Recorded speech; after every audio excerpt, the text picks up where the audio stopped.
From the Nillas Law Firm studio on a beautiful Thursday, a breezy day in Fargo, North Dakota, but we do appreciate you turning off all the other stuff that's going on. It is 2-1 Denver. We'll keep you up to date on that as we're following the score right now, and it's in the third period. So Denver right now over Michigan at 2-1, and that's 7:15, and the games are on 740 The Fan, by the way, so you can pick that up on their radio as well. The next game will be Minnesota against Minnesota State Mankato, and it's an exciting night. You got the Masters. There's so much going on right now, but I know you've all turned it all off and you're now listening to Game on Hockey with Scott Taylor and Travis Dunn. And behind the screen over there, we got Play Alliance making sure that things run smoothly. Hello from Florida, Mr. Scott Taylor. Travis, how are you? Did you have a beautiful day in Fargo today? Well, it was only, 48 mile an hour winds, snow, which did eventually melt. It's up to a balmy 35. What is it in Orlando right now? It's about 65. We had really a hot, muggy morning. Spent most of the morning at the pool. Yeah. And about 1 o'clock, the storms came in and cleared out all the hot weather. And so now it's a little cooler, and it's going to be a very, very nice day tomorrow, we hope. And your wife, Sally, is a very, very smart lady to make the decision to go back to Florida after being home for a whole week and a half. So a tip of the hat to Sally to make the decision to go back to Florida. And but with that, she spent so much time with the grandson that I'm not sure she's going home. Well, you know what? You could make worse choices. She's had a good week. Yeah, had a good week. Well, we're going to have a good show. We have Rick Zombo will be joining us, the new one of the newest hockey programs in Division I hockey. Lindenwood out of St. Louis will be joining the NCAA next year. And so Rick Zombo, we're going to talk about the Detroit Red Wings. And first thing I'm going to throw at you right now, Scott, is that last night was like deja vu for you. The Detroit Red Wings knocking the Winnipeg Jets out of the playoffs. Back to your days when you were traveling with Keith Gave at the Detroit Free Press and covering Jets and Red Wings playoff hockey. Very similar last night, and the Jets, they laid an egg. Well, that was fun back in the 90s covering playoff hockey with great Red Wings teams and not so bad Jets teams. This team should have been a lot better than it was. That's a very sad story, how all of that happened, how Paul Maurice resigned. Dave Lowry had basically an opportunity to win himself a job and did nothing to warrant being rehired. I think the Jets have to clean out their entire coaching staff, and maybe there even has to be some deeper things done. But there will be a lot of soul searching over the next few months here in Winnipeg, because this team should have been a lot better than a team that is going to be out of the playoffs looking in. The one thing that I was looking at the roster of the Manitoba Moose of the AHL. And you're looking at names like Dylan Sandberg and the guys they have down there, they're ready to make the next step to the National Hockey League. So their cupboard is not bare.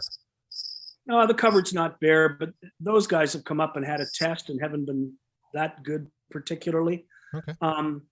The Jets have a real problem. They spent all that money on goal scorers, and if the net was a soccer net, they couldn't score. There is no team in the NHL that shoots the puck over the net as much as the Jets do. Michigan just tied the game, by the way. I just saw that, yes. So some things have to happen there, and I don't know.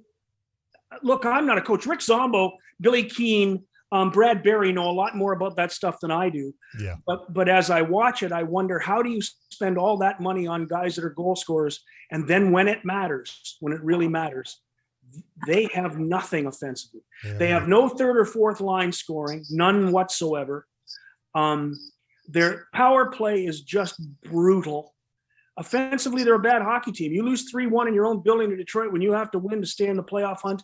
Boy, that sends a message. That tells me that your problems may be a lot deeper than just the coaching staff, and the coaching staff is a problem. It's going to be an interesting offseason in Winnipeg. It'll be an interesting season in Minneapolis as the Wild continue on their streak. Our second guest, let's start from the beginning. We'll have Billy Keene, and that name sounds familiar because there was a young man who played at UND last year named Jackson Keene, a relative. I do know that, and Bill is now the head coach of the U18 Pilot Mound Hockey Academy team. And that's going to be our next conversation when we introduce Billy into our lineup. And of course, Brad Berry will be joining us. We're going to do a little combo of Zombo and Berry together because both UND defensemen and have some good stories to tell, obviously. But Brad Berry had a very nice week. And you probably have heard the news, Scott, that Gavin Hain and Senden are coming back next year for their 5th years.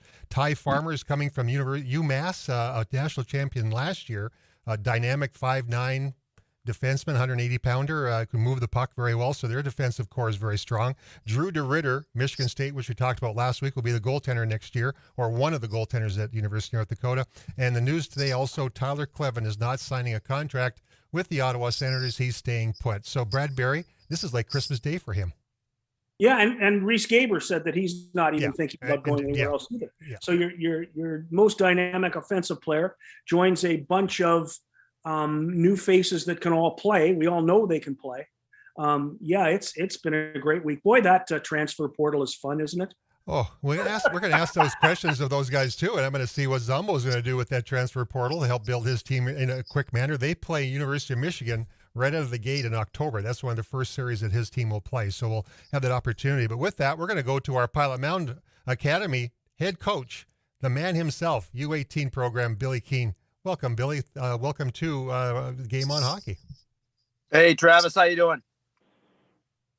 Billy, congratulations.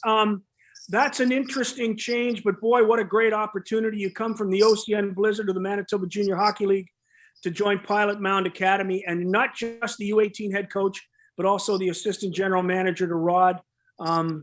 Congratulations.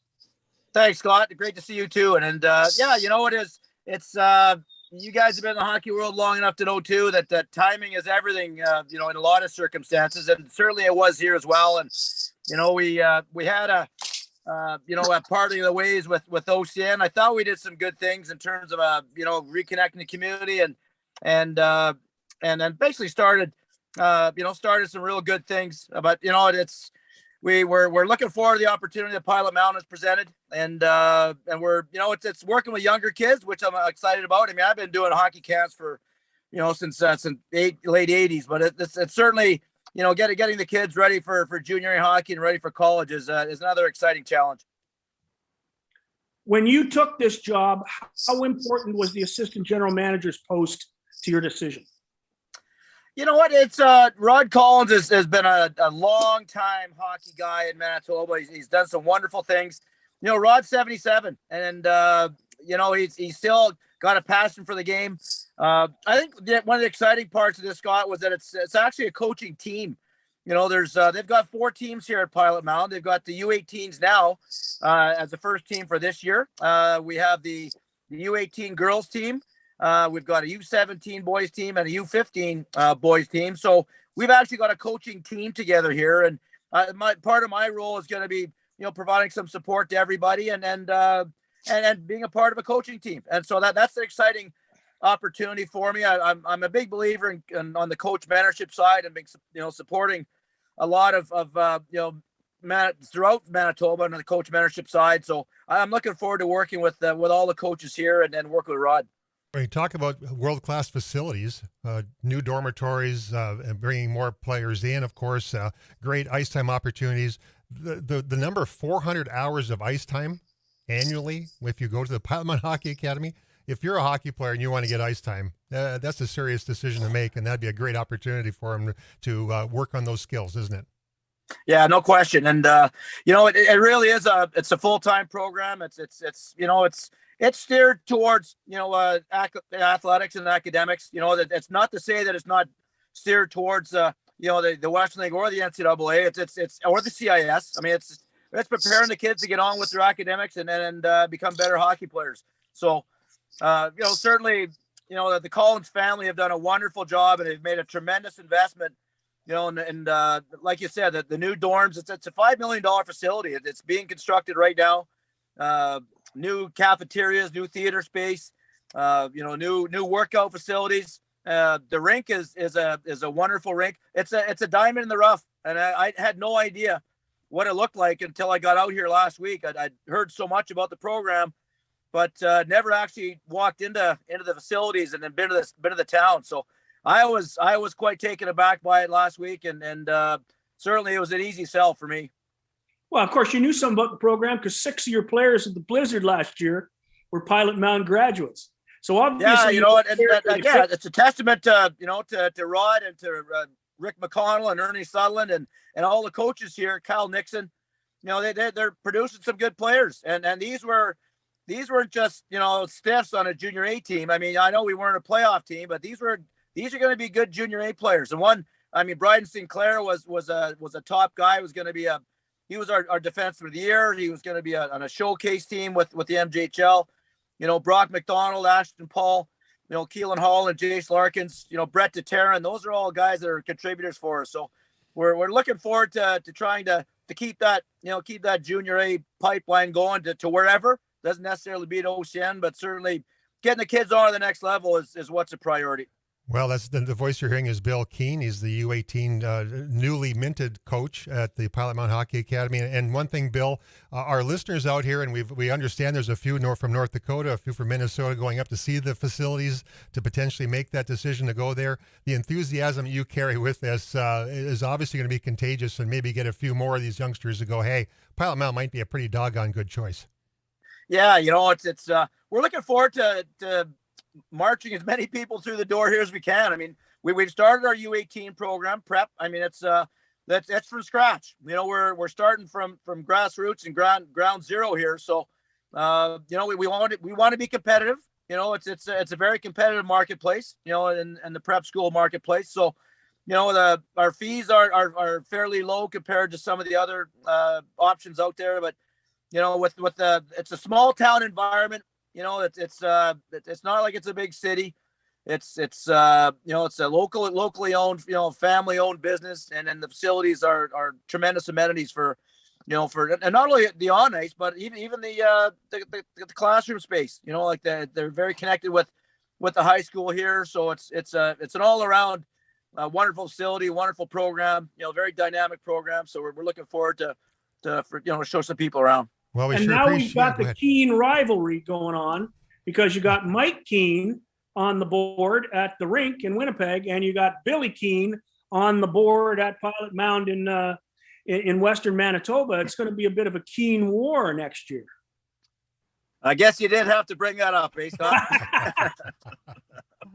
But yeah, so it's I'm not it is what it is. It's Mike's, they've had a real successful run with the rink, and certainly, I mean, people take notice. It's when people are doing things the right way, other people want to do the same thing. So it's the rink have had a lot of success with things, and we're hoping we have just the same amount of success. You got it. Well, we appreciate you jumping on board. Appreciate the enthusiasm. I'll look forward to doing this again soon, and have safe travels wherever they're going in southern Manitoba. Hopefully spring will be there soon, and hopefully not a lot of water filling up those rivers that we're hearing might be heading your direction. Yeah, well, thanks again, hey guys. All the best, and we'll see you again soon. You got avoid the potholes. Yeah, avoid the potholes. That's Bill Keene, U18 coach, Pilot Mountain Hockey Academy. We'll come back. We'll take a quick break. Very short commercials this because the Twins game's not on. We got lots of time to talk. And when we come back, we talk with the Lindenwood head coach himself, Rick Zombo. We'll take a break. You're listening to Game on Hockey with Scott Taylor and Travis Dunn on the mighty 790 KFGO and 104.7 FM. Thanks, Billy. Thanks, hey, Scott. Sorry.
The Game on Hockey on the mighty 790 KFGO and 104.7 FM on a beautiful 7 p.m. KFGO today will be the show that will be after us. No sports, no basketball, nothing else, no Twins baseball till tomorrow. The Twins, the weather in Minneapolis will improve enough for them to play, hopefully, baseball tomorrow. But with that, we open up the gate and we let in the head coach of Lindenwood, the latest addition. Well, there's one more come on board since you, actually, but Rick Zombo, head coach. Hey, Rick, how you doing today, my friend? I'm doing fantastic. Thanks, Travis. Well, you were in that in the room listening to that conversation with the Pilot Mountain Hockey Academy. Pretty exciting times in the growth of this game, isn't it? Travis, they have a bunch of those here in St. Louis. I was ahead of the curve. I had an off-ice training facility. Ownership were 3 Blues players at that time. And it was amazing how good it was. It was a tough sell. We didn't have ice. It was synthetic ice. It was a tough sell. But you don't have to chase somebody on skates 200 feet to get the correction that's necessary. And the amount of reps and everything, it was fantastic. And we probably ran all these kids through supplemental training. And our business got too big for our facility. And we started looking. As a matter of fact, we went as far as white boxing an old deserted grocery store. Now it's going to be an ice rink in addition to our supplemental training. Then the 3-on-3 comes out, which is a big craze now, the small studio rinks. And we're way ahead of that curve. But what happens, like anything, when you pick up and move stuff into storage, not only does it get outdated, but it gets forgotten. And then it's a matter of go find something else. And instead of trying to beat the trends of hockey school, gee, it's not real ice and the synthetic's not good for your skates. It's like, you know what, I'll just go to the ice and do the same thing. So you're making a gigantic step quickly. There's a number of schools that have set it off a year and a half down the line before they make they play that first game of NCAA Division I hockey. You're coming right out of the ACHA season and you're going right to Division I. Are you ready to go? As a coach, even if we had 15 years of tenure at the Division I, you're never ready, right? It's like you're always unsettled. It's like what you see here is a duck above the water, but inside it's just churning and it's nonstop work. What people don't realize is, so our women's program, I think it's 7 years they've been Division I. And at that time, Lindenwood was put on a mandatory 3-year hiatus imposed by the NCAA to make certain they get everything in line. So at that point, what I was in control was building a hockey program. So as far as my assistant coach and myself, we built the guts of a hockey program in here. I'm a firm believer. I don't care what sport you're involved with. At the university level, it's all about recruiting. So building databases, creating relationships, networking. As a matter of fact, this year we're building the 04 database for recruiting. So it's a pretty substantial database. I mean, you call it a Christmas list. Eventually recruiting is sales, right? Unless you get a commitment. That's the most important thing. So the program had been moving in the right direction. It's just a matter of getting a rubber stamp. And finally, our president gave it a rubber stamp as the opening day of our national tournament. It couldn't have been worse. I asked him to prolong it at least 4 or 5 days. But he was on vacation. And good leaders have a lot of patience. And he'd been on the outside observing, making certain that he had the right pieces in place, making certain that the numbers went. And it was one hell of a day. I mean, I don't think my players felt the skates underneath them. But he not only addressed me and my assistant coach in the morning, but also our team had a pregame meal at the rink. And it's been fantastic. And then we're off and running. The first thing was getting a schedule. So our tournament opened on Thursday, and Friday we're on the phone rekindling the relationships that we had built in August before our season started to put a schedule together. And it's been ever since. I mean, our schedule it's a strong one. We targeted 20 games. We felt that 20 games would be not too lofty. We're at 25 now. And then this week is just now we get on the phone as far as recruiting. So the players come after the schedule, and now it's a matter of putting a team together. That's the voice of Rick Zombo, head hockey coach of the Lindenwood Lions men's hockey team. Lindenwood University Lions, now the latest addition to Division I hockey. And, of course, the familiar voice, former University of North Dakota player. We do this show on Zoom. And one thing he did pull up behind him is a 1982 national championship banner that he participated in at UND. That's kind of a nice thing to have in your office. Does that start a lot of conversations? It's behind my desk. It's not the right thing to have in a Lindenwood University coach's office, but a friend of mine had it framed for me, and it's been here for a couple months. I just have to get it home, but it's turned out, I mean, I've done a lot of interviews with Grand Forks media and you, Travis, and it's might as well keep it here for one more day. I'm proud of it. Are you ever going to get used to saying Fighting Hawks? Never. The best uniforms in the world was the Fighting Sioux uniforms, like the best. And everybody knows, you know, and one of the greatest things about the alumni for UND is they travel all over. Like when we hosted the Frozen Four here in St. Louis, it was unbelievable, the amount of Fighting Sioux fans that came down for it. And I don't care where it's at. It's a strong contingent of loyal supporters. And you talk about that with your program, the fan base. What kind of a fan base has been developed, and what do you anticipate moving forward as far as that? Does winning bring it, or is it just the fact you have a team right now going to bring that? I don't care where you are, Travis. It's about winning. You got to win. It's all about winning. Yes, you know, the one thing about hockey is it has to be a party. It has to be exciting. The game is secondary. We have an unbelievable facility that's only 2 years old that we call home. We have the digs. Coaching, it's called recruitable. We have a facility that's recruitable.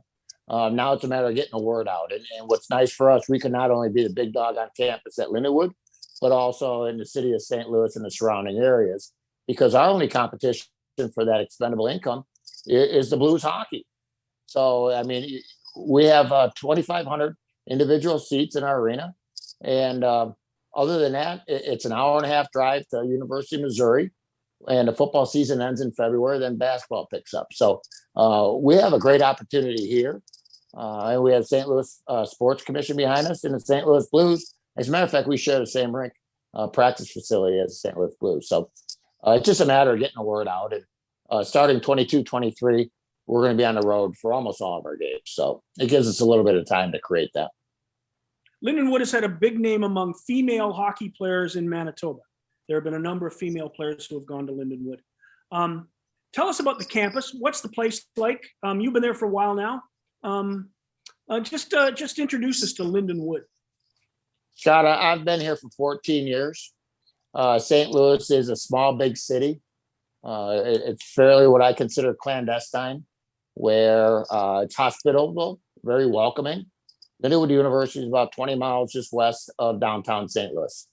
So I don't care if you're north, south, west, east, south, other than maybe a couple hours in the morning and a couple in the evening. There's no such thing as rush hour. So everything's 20 minutes away, half hour away.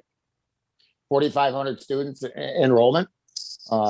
It's an extremely wealthy school, wealthy in the part that it's almost like a farmer. They own an awful lot of property in St. Charles County. And the 5-year plan is to extend our campus life to St. Charles County. So it's an extension of athletics out through St. Charles and city proper. So it's been built on sports teams. I think there's 70-some sports teams at Lindenwood. And not only is our men's hockey program going Division I, but 17 other Division II sports are now making a jump. So it's been a huge transition in the last 2 months for athletics at Lindenwood University. And there's a lot of moving parts when it comes to managing all of that. You talk about learning to manage all that. Would you take yourself back to that first day in the campus of the University of North Dakota? You go to the rink and Gino Gasparini's sitting there and looking at you and growling at you as a freshman. Explain what you were then to where you are now as far as knowledge of the game, and what coaches have influenced you to be the coach you are today. Oh, thank goodness I'm not a smoker. He used to torch a lot. It was very interesting. So building relationships was something that was really special to me. I was fortunate to have my choice of many schools. As it is now, even back then, it's got a reputation, a well-deserved reputation of producing pros. And I think the first time that I came in is on the phone with the general manager for some NHL teams. That was consistent. Just like Gino was like a father. When you're at the rink, he left you alone, really didn't care anything. But he surrounded himself with good assistant coaches. And you had the tradition that always got passed down, not only by alumni that had played there, but the upperclassmen. You knew exactly what direction you were walking and how to get the job done. So I went there my freshman year. I think I know all 6 of us played in the NHL. So it was a hell of a recruiting year. Just that, everything about it, it was perfect for me. Like 13 hours drive away from Chicago is like the other end of the world. And then to learn about block heaters and glass liners on your vehicles, that was new to me. Yeah. Ground blizzards were new to me. I mean, everything was new to me. I wasn't immature when it came to winter and snow, but I went to North Dakota to play hockey. Right. And I knew exactly why I was going there, and it's the best move I ever made. I got a question for you, and Scott, I'll let you throw the next question out there. There have been Jonathan Toews obviously has just played his 1,000th game in the National Hockey League, so this is a test part of it. And Scott can jump in this too if you wish. The other players, there have been UND leads with 6 players in the National Hockey League, college-wise, who have played 1,000 games. I gave you James Patrick. Pardon me, not James. I just threw an answer. Jonathan Toews is the one. Obviously, can you name any of the others? And I just threw one at you. You played with them, so go ahead and start naming. That's me. Ludwig's got to be one. Yeah, Ludwig's one. Yep. Yeah, Ludwig was one. Yep. Troy Murray's got to be right there. No, he did not. No. No. What about Tipper? Dave Tippett? Nope, not Dave Tippett. I played with these guys, huh? Yeah, well, there's not all of them. There's some of them from later years. And Scott, you probably Zach Parise. Eddie Balfour's got to be close. He's close, yes. But he did not. Zach Parise at 1,125, yeah. Travis Zajac at 1,037, and David Christian at 1,009. You were pretty close yourself. You got to 652 with a number of teams around the National Hockey League. And so, talk about that experience. Scott and I had Keith Gave on, the Russian 5 author. You had some pretty personal experience in your time in Detroit with that group, correct? I was actually gone by the Russian 5. So when Konstantinov got in, I was assistant captain. I got traded in October to St. Louis. The year before that, Nicholas Lidstrom came in. Right then is when there was an influx of Europeans coming in. So Sergei Fedorov was there 2 or 3 years prior to me. Peter Klima 4 years prior to me. So that when I was there, Detroit, so I played 12 games my first 2 years up.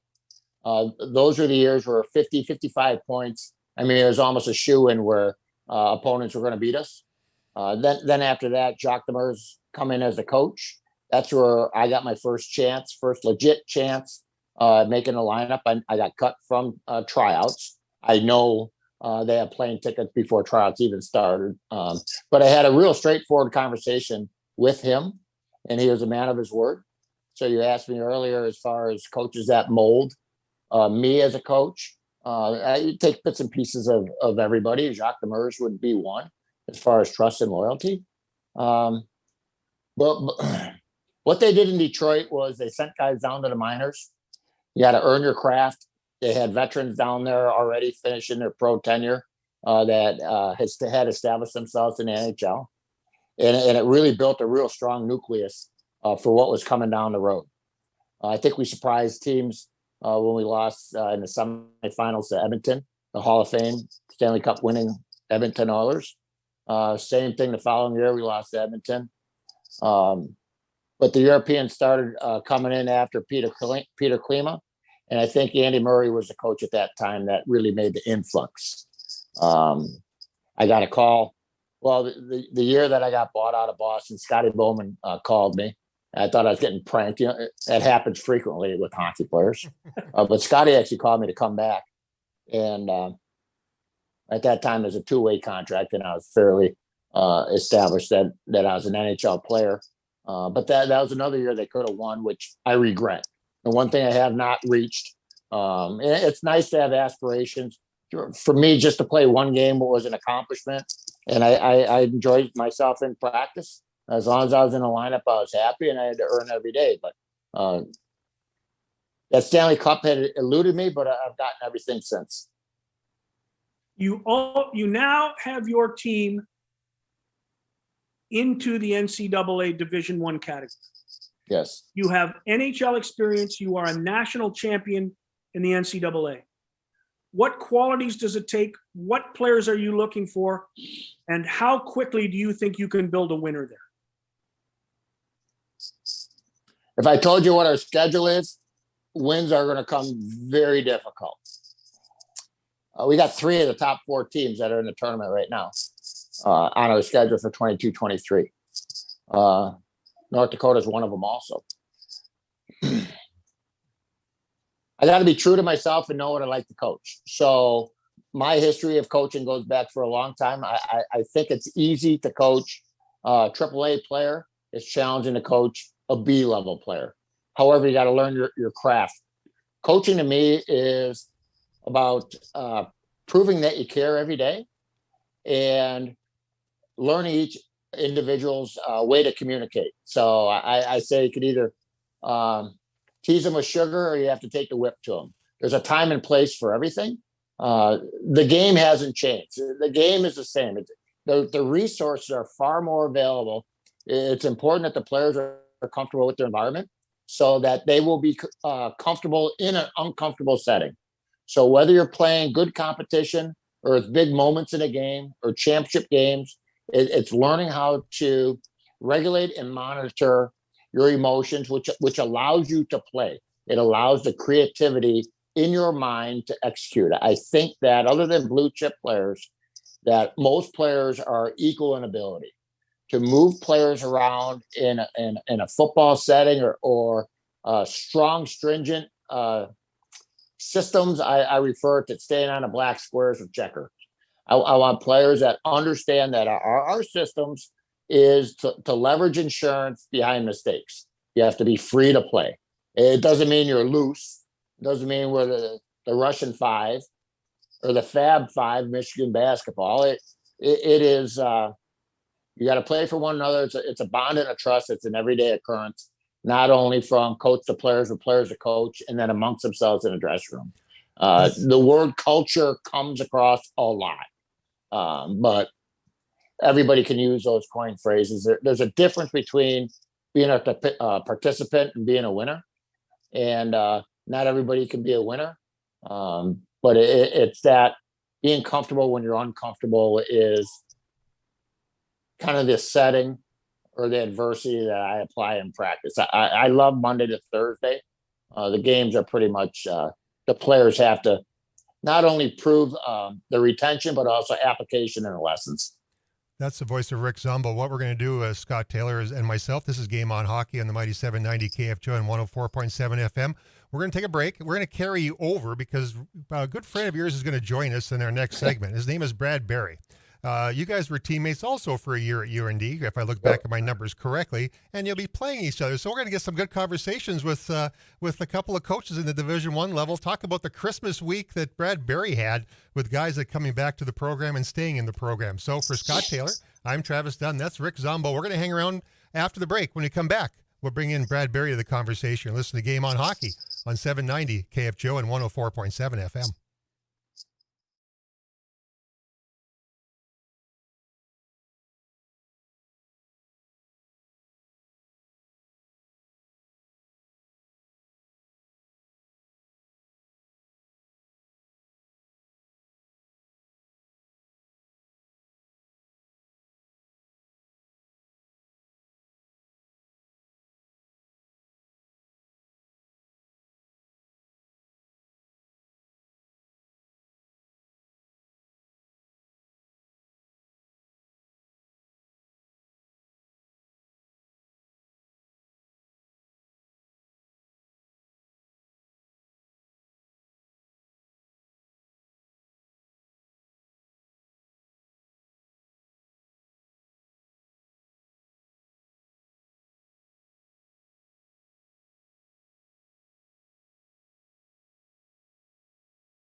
It's amazing who's there for you. And that's the case not only here in St. Louis. From the Nillas Law Firm studio. My bad. Out of KFGO Fargo, 104.7 FM. The Nillas Law Firm, established in the early 1900s, the Nillas Law Firm provides legal services in more than 10 areas of practice, including business and corporate law, estate planning, wills and trusts, probate, commercial litigation, adoption services, as well as real estate. A division of Nillas Law Firm is Northern Title, which provides complete closing and escrow services, along with title insurance policies for all types of real estate transactions in North Dakota, as well as Minnesota. Call Nillas Law Firm at 701-237-5544 or look them up on the World Wide Web at nillaslaw.com. We do it from this studio each week, the Nillas Law Firm studio. And with that, well, we got a crowded room here, but a fun room. And with that, I introduce the head coach of the University of North Dakota Fighting Hawks, Brad Berry. Thanks, Brad, for accepting the invitation and joining us in this fun and frivolity hour with Scott Taylor. And, of course, you see his picture there, Rick Zombo. Yeah, thanks, guys. It's great to be here. It's what a crew here. It's honored to be on. It's an honor to be on with all you guys today. And again, congrats, Rick. I know you and I talked here last week, but congrats, Bob. That's awesome. Thanks, Bubba. I was just talking to Rick, Brad, about the fact that you, Rick, Scott Sandelin, all played together at one point in time for UND, and now you're all NCAA Division I coaches, and that says a great deal to me about the quality of the program at the University of North Dakota. Well, you know what? I think I just jumped on when Rick was talking a little bit about the culture and the guys that came before us, and he's spot on. It's so true. You know, when Gino and Marksy and Blazer, Kerry Eads and that crew later on, they recruited the guys that come into our program. Rick Wilson was a big part of it as well. He was an assistant coach there too. And I think you have to be a really good player to come to North Dakota, but you have to have outstanding character and leadership qualities. And you're seeing a lot of guys go on to the coaching. You're seeing Dave Tippett, Dave Hackstall, you know, at the NHL level. So, like I said, I think Gino did a good job of trying to get the right guys in the right seats on the bus. And at the end of the day, you know, that's the next best thing is coaching after you're done playing the game. When we were at the break, Rick, you talked about the fact that as an NHL alumni, you get plenty of help. I would imagine as a UND alumni, you get plenty of help.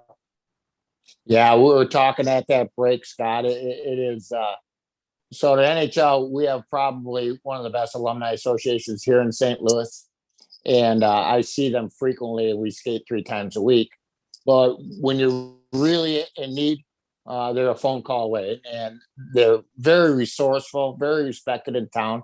And it's no different than being a UND alumni, where I've got alumni that have children that have played that since the past 3 weeks, they're reaching out to me for their children, or they know another player in a team in a program.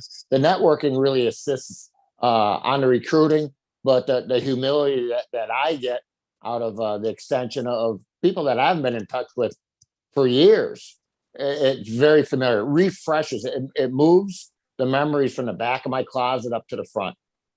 Well, you talk about memories, but back when you guys were teammates, we'll touch base on that. Brad Berry, you know, who's the older one? You were the sophomore probably when Brad was a freshman, right? At Correct. UND. That's correct. Correct. So did you take him under your wing and teach him about the red pepper and all those fun places? He did. He absolutely did. Actually, Rick, you know, I don't know if he remembers this, but I was a freshman, kind of true freshman coming in, and you know, he was a guy that was a veteran there, and he took me under his wing, and we had a pretty solid decor with Glenn Klotz there and Sandy and a few other guys, Jim Wade, Maywis, and Bill Whitsitt. We had a really good, strong decor, and they were older, and all those guys, you know, they showed you the way, and they showed you what the Sioux way was at North Dakota. Bubba, I thought we had a better team. So that was my sophomore year when we lost in the quarters. I thought that was a team that definitely could have won. And that's when the Frozen Four was right there in Grand Forks. Yeah, I thought that team was unreal. 100%. You know, we had 9 freshmen that year we came in there, and that was a lot of freshmen. But again, it doesn't happen unless the older guys bring you under their wing and take you in. And we were out in Troy, New York there. We were out at the regional and kind of brought back memories. And, you know, back then, you know, you were talking about that, the NCAAs at the time, we had to go play in RPI. We had to play in their building. It was 2-game total point, 2 games, total point. And, you know, they had guys like George Servinas and Darren Pupa and a really good Adam Oates. Adam Oates. Yeah, St. Louis Blue alum. Really good team. And we went in there and John Casey obviously was a big part of that too. And won the 2 games. We stayed the week later and played in Lake Placid, New York, in the frozen face-off there. So yeah, that was a good team. I guess it's my turn.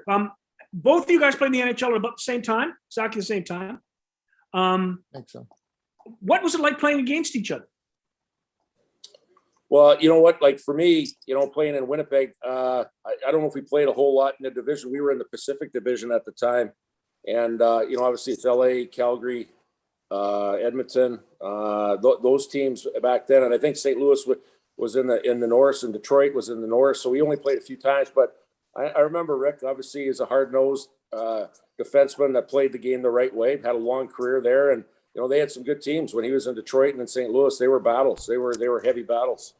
Well, speaking of heavy battles, now Lyndon was in the Division I program, the World. He mentioned that you and he will be coaching against each other now. Another chapter of your friendship. When is that game scheduled for? Do you have an actual date set up for it? Go ahead, Rick. Things are moving around. Yeah. Schedules are moving around. So we had the beginning of August, and I think it's moving. Beginning of October, and I think it's moved to the end of October. Awesome. We started with 1 game, and now it's moved to 2. Yeah, we've got a lot of moving parts here going forward here, but we did connect last week, and we're kind of scheduling it here. And one of the things too, and I know Rick obviously wants to be a little secretive here and release the schedule once it's all set. But we do plan on playing this year, and hopefully we can get some certainty to the date, and then we'll go from there. I heard you had a pretty good week, Bradbury. Yeah, we have some guys all coming. Good things that came together.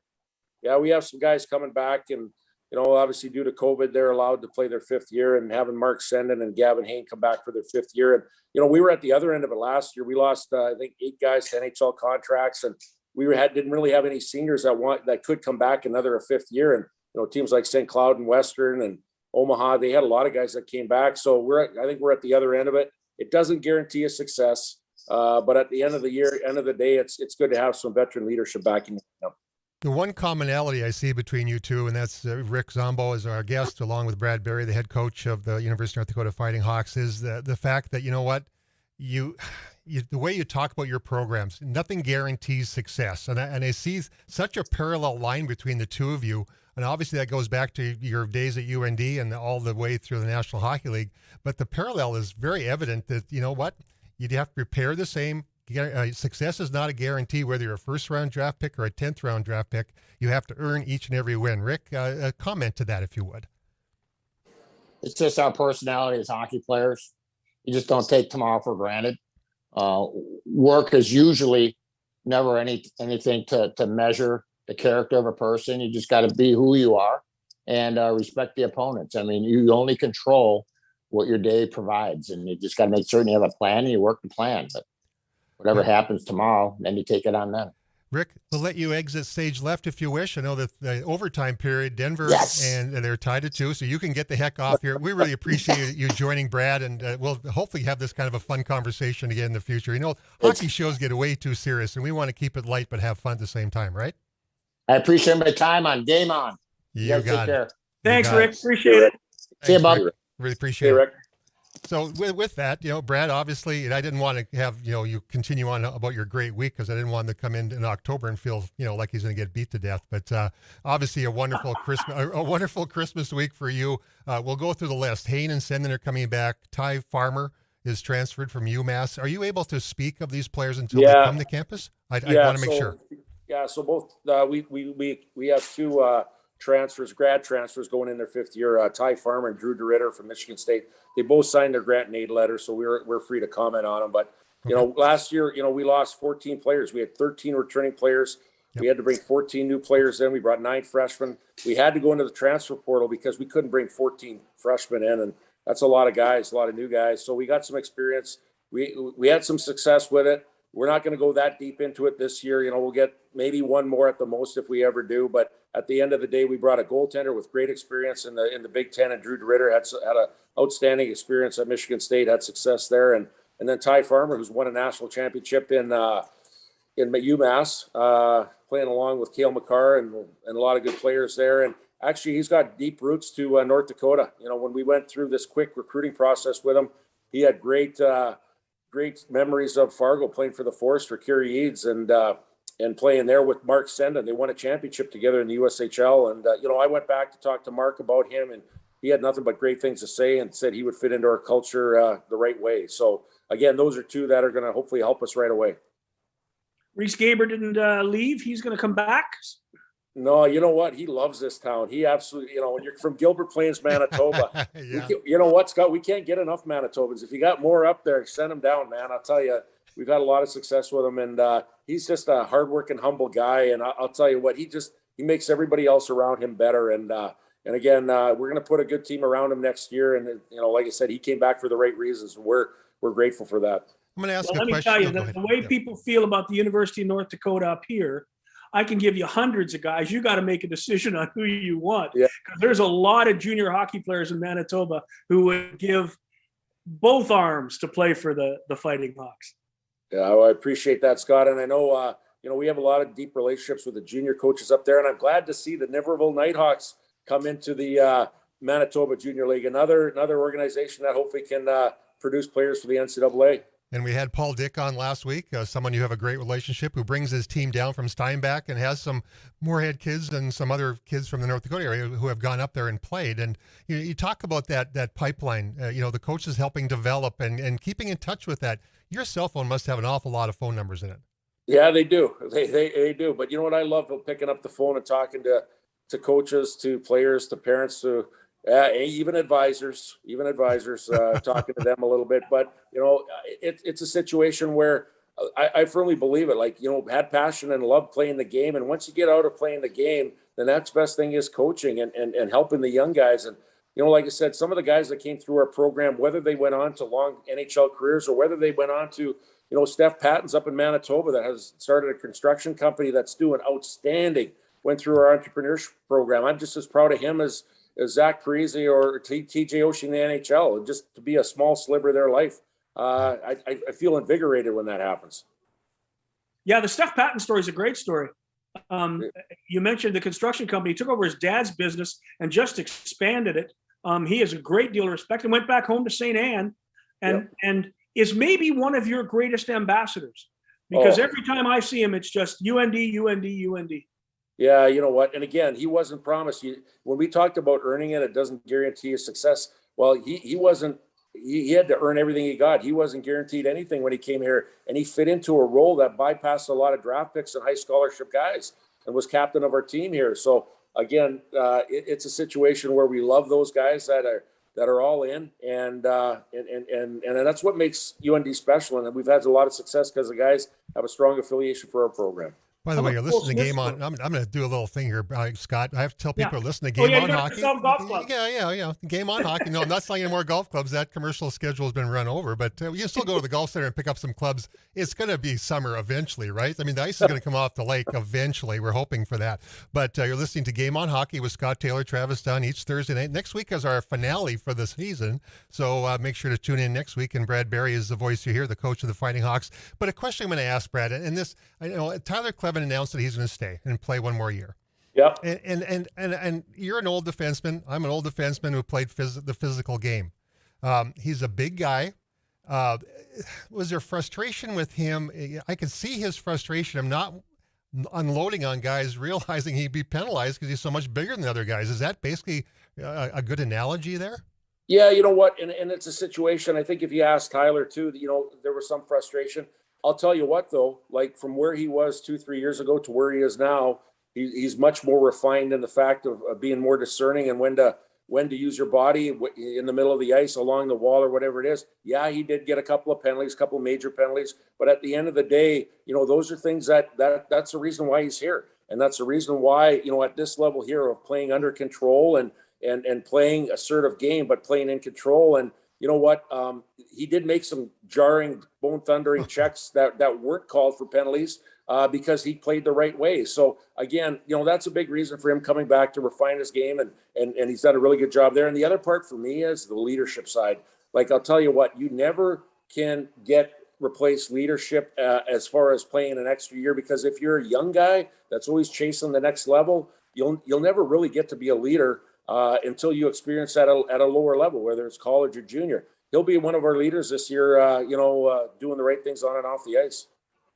You have a veteran team. You got some veteran players this week. But last year you had to bring in all those freshmen. When you go recruiting, and I've been watching this Denver-Michigan game and watching the NCAA all year, to me, that game is speed, speed, speed. Yep. It is not grinding hockey to be successful in Division I. No. Is the first thing you look for the wheels?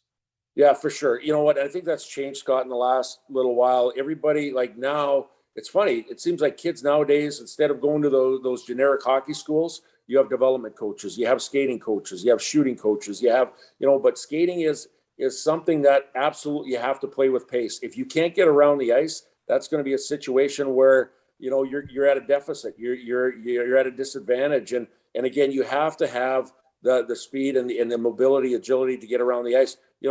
For us at North Dakota, I think everybody else kind of puts a criteria on what they look for to check those boxes. That's right at the top of our list. Competitiveness is probably right there with it. You know what I mean? As far as guys that have ultra high compete level, instead of, you can find the fastest guy and the guy that can shoot a puck and rip a puck. But if he's not willing to stick his nose in and go get it or go to the hard areas, go to the front of the net where the goals are scored, they're going to be pretty ineffective. So compete level and willingness to get after it is probably right up there as well. The one thing we did notice, though, Brad, and I think you will agree, getting to the net was a challenge for this year's version of UND's hockey team. That was something that was evident in that last game against Notre Dame. Yeah, and you know what, Notre Dame, like with Jeff Jackson, like I talk about, when you recruit a team, I think he recruits teams that love to play defense. Love to play defense first, and that's good. They've had a lot of success, and that's the way they do it. But for us, I think we're kind of a hybrid. We're strong with and without the puck, and it was tough getting to the net on him, and it was tough getting through the neutral zone on him. And I think if there was a couple things that kind of made us not, I guess, come out on the top of that game. Number one was I thought some of our top end players got a little fatigued. I thought towards the end of the year, and that's me looking inwardly as far as maybe utilizing some other players a little bit more. But I thought they got a little fatigued. Connor Ford, maybe Reese a little bit. But at the end of the day, I don't think we made enough plays. I don't think we made enough plays in the offensive zone. And part of that is having guys that can finish, pure finishers. Reese Gaber's a pure finisher. We need to add a couple of those guys. We feel that Jason Blake's son that's playing in the USHL, he can finish. Owen McLaughlin, a kid that's out of Pennsylvania coming to our program up the middle, he can finish. We've got some guys that are coming into our program here that have a little offensive acumen to their game. I tell you what, Brad, we sure appreciate your family sharing you with us on this night. I see your wife walking in the background, your daughter. You know what? You need to go spend some time with them. You've been coaching, you've been doing the media stuff, but we really sincerely appreciate you jumping on board with us and having some fun with Rick Zombo and setting the plate for next year. A lot of excitement only a week and a half after your season ended. Yeah, I think it's really exciting for Rick, and not only Rick, but the other programs that are coming into D1 college hockey. I think that's outstanding. There's expansion and growth, and now obviously trying to find leagues and conferences are the next thing. And hopefully all those conferences or all those teams will find a way where leagues will let them in, and because I think that's the way college hockey has to go is through expansion.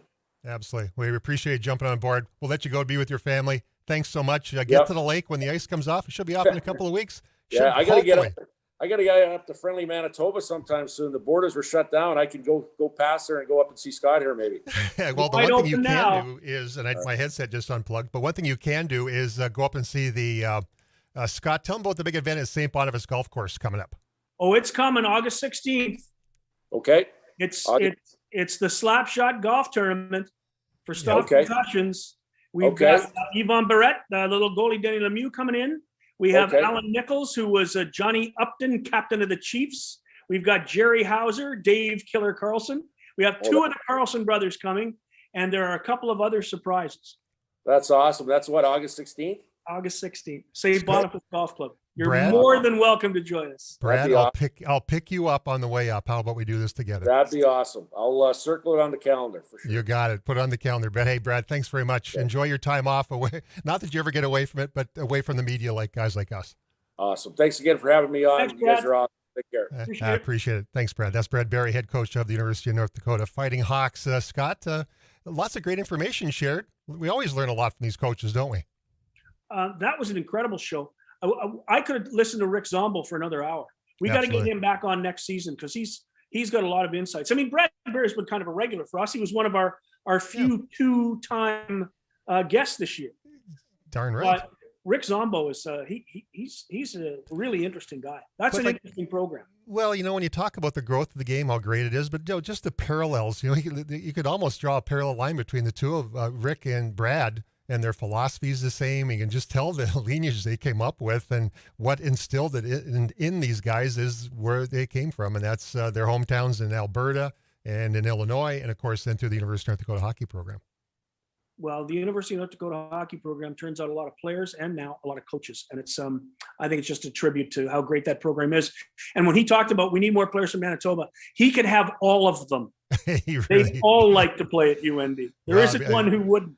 I'll throw a name out there, Kevin Maxwell. I meant to mention that. I did throw it off to Zombo, but Kevin Maxwell's son, Kevin, a former UND All-American, gave me a call yesterday. He's looking for a place for his son to play college hockey, and wanted me to pass information on to Rick Zombo for the future as well. So that, and he's the head of scouting for the New York Rangers. You're going to be a hockey advisor before you know it, Travis. I don't want any part of that. I just like doing this show each week with my friend Scott, who sits in Florida having a great time while I sit here waiting for those beautiful spring breezes to get warm and not be cold coming down from Manitoba. I just don't want to go home and try to drive my car. Yeah. The potholes in Winnipeg are beyond human comprehension. Some of them are actually bigger than houses. Well, don't fall into one. May not find you again. You got to be on the show, and that's starting again next season. Well, with that, what we're going to do is we'll say adios to our good friend Scott. Enjoy your time in Florida. We'll have you again back on. I believe it's next Thursday. We're pretty sure of that. By the way, going overtime here with the Michigan hockey game. So we'll got some hockey to watch this evening as well. But enjoy your night. Appreciate you being on board as always, Scott. And we'll do this again next week. We'll see you next week for the finale. Yeah, the finale of Game on Hockey. Well, a great show. We really do appreciate Scott joining us. We appreciate Rick Zombo, Billy Keene, Brad Berry. You've been entertained, and you've also learned a lot, because Scott and I do each and every week, and we sure enjoy doing it and delivering it for you from this great Nillas Law Firm studio in Fargo and the mighty 790 KFGO. Next Thursday, the finale. We'll enjoy it. We'll hopefully by then it'll warm up a little bit, but we'll enjoy each and every day until that. A lot of hockey to watch this weekend. Watch the Wild. Obviously, we can get behind those guys because it looks like they're going to go a long way. For Scott Taylor, I'm Travis Dunn. You've been listening to Game on Hockey from the Nillas Law Firm studio on the mighty 790 KFGO and 104.7 FM. Good night.